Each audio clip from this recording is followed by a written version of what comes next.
And here now is Claudia Rosett, former Moscow bureau chief for the Wall Street Journal, currently a foreign policy fellow at the Independent Women's Forum. Claudia, you know the Kremlin, the way it works. Is this going to do anything to change your behavior? No, not much. This is a much bigger, much worse picture. And what we need to do is reestablish worldwide deterrents. That's where we are right now. Well, Peter King, the congressman, suggested that we target individuals who are associated with Putin directly. Let's just play the soundbite and get your response.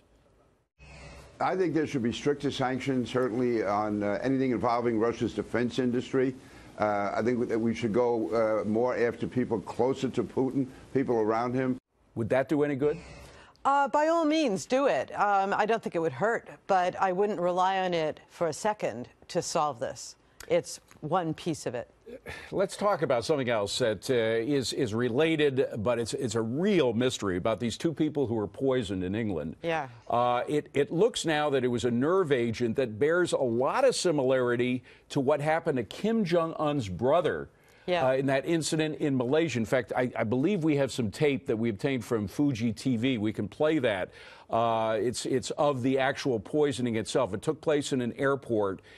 Do you see any connection between the way in which Kim Jong-un poisoned his brother and the way these two people were poisoned in England? Yes, of course. It was incredibly brazen. I mean, in your face, literally, in the case of Kim Jong-un's half-brother. We wait to hear exactly how it was administered. This, by the way, what we're England. looking at right now is the poisoning of Kim Jong-un's brother. This was in Malaysia a couple of months ago, but go ahead. Yeah, what it says is it's not trying to be private or secret. It's in your face. There was no way that the British could mistake it for anything except a Russian attack. Russia then says, oh, we really had nothing to do with it. That's just not credible.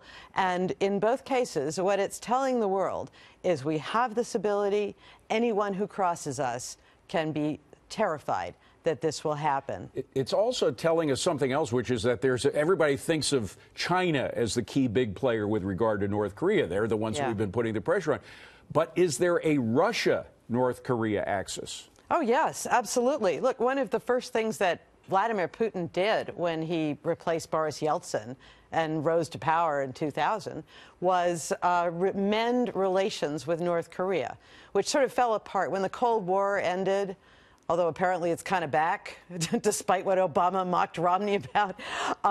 When the Cold War ended, North Korea, Russia stopped supplying subsidies. They kind of fell out. Russia looked down on North Korea.